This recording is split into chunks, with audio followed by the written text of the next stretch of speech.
Ya, harapan saya untuk PTNI Bhinneka Tionghoa Nasionalis Indonesia, saya berharap ini akan menjadi satu organisasi yang betul-betul bisa bermanfaat, memberikan dampak kepada anggota maupun khususnya kepada masyarakat dan pemerintah dengan masukan-masukan juga eh, opini-opininya termasuk juga kritik-kritiknya kepada pemerintah supaya bisa mengawal setiap kebijakan pemerintah.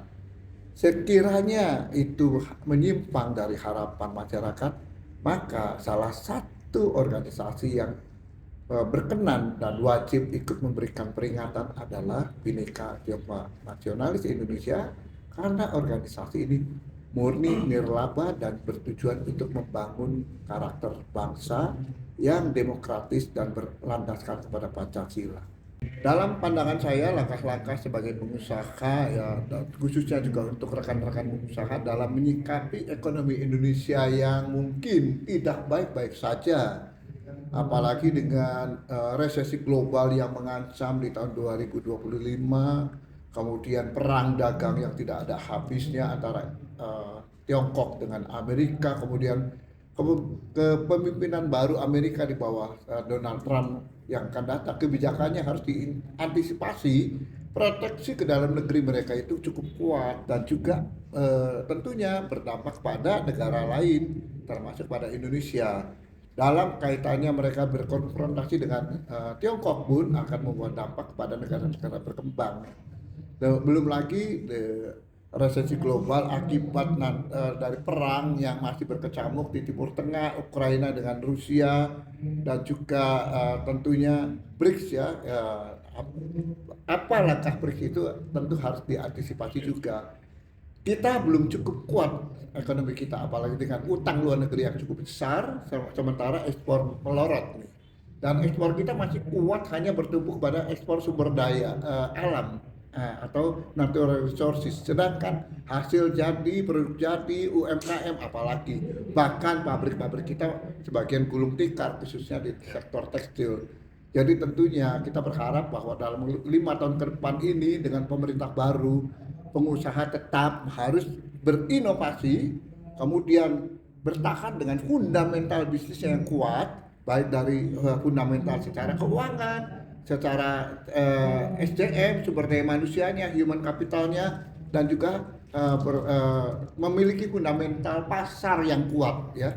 Jadi dengan ketiga fundamental ini sebagai pilar bisnis, saya harapkan para pengusaha bisa tetap langgeng, ditambah lagi dengan kolaborasi dalam sebuah ekosistem yang bisa saling melengkapi satu sama lain.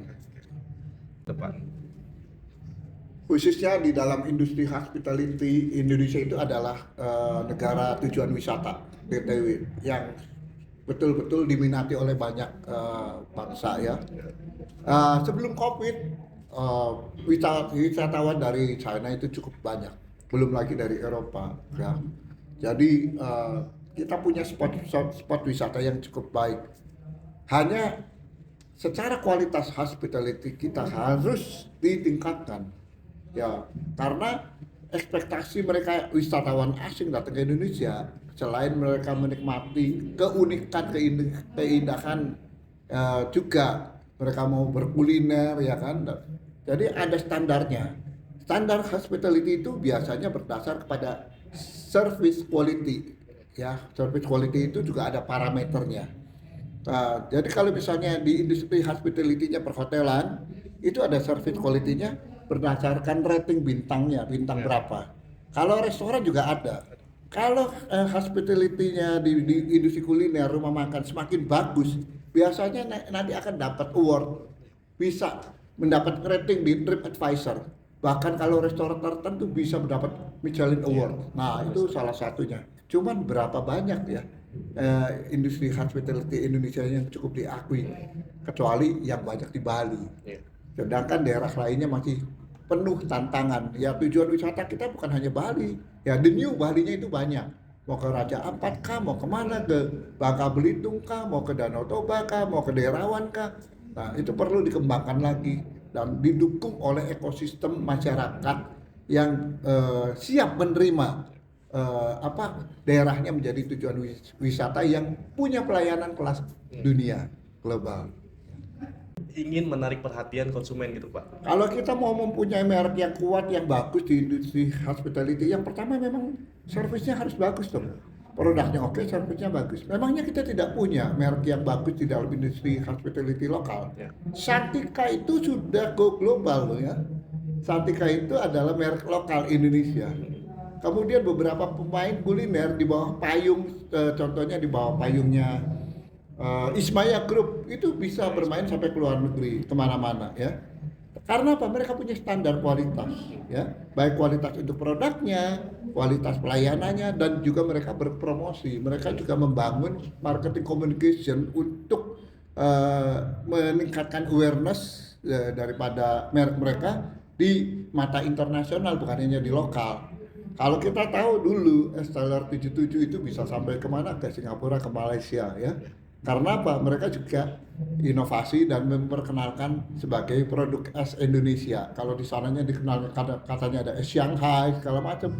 Ini es Teller loh, Indonesia banget ya. Tapi mereka sukses. Dan jangan lupa Padang, makanan Padang, restoran Padang, yang namanya rendang itu ada di mana-mana. Seperti pepaya kubuah gitu. Iya, itu dia. Nah, cuman sekarang masalahnya itu produknya. Restoran yang ngetopnya nih apa yang harus ada di luar negeri, ya? Apakah itu nanti Sari Pundo lah atau apa, Sari Ratu ya contohnya Sari Ratu. Nah, ini perlu. Jadi bagaimana membangunnya? Kalau mereka sudah punya produk yang bagus, terjamin, berkualitas, kemudian juga pelayanannya memang sudah memenuhi standar hospitality yang dibutuhkan, yang menjadi tolak ukur konsumen pelanggan, ya mereka otomatis dengan sendirinya mereka akan dicari. Mau nginep di mana? Langsung bilang, saya mau Santika aja lah. Berarti kayak top of mind gitu.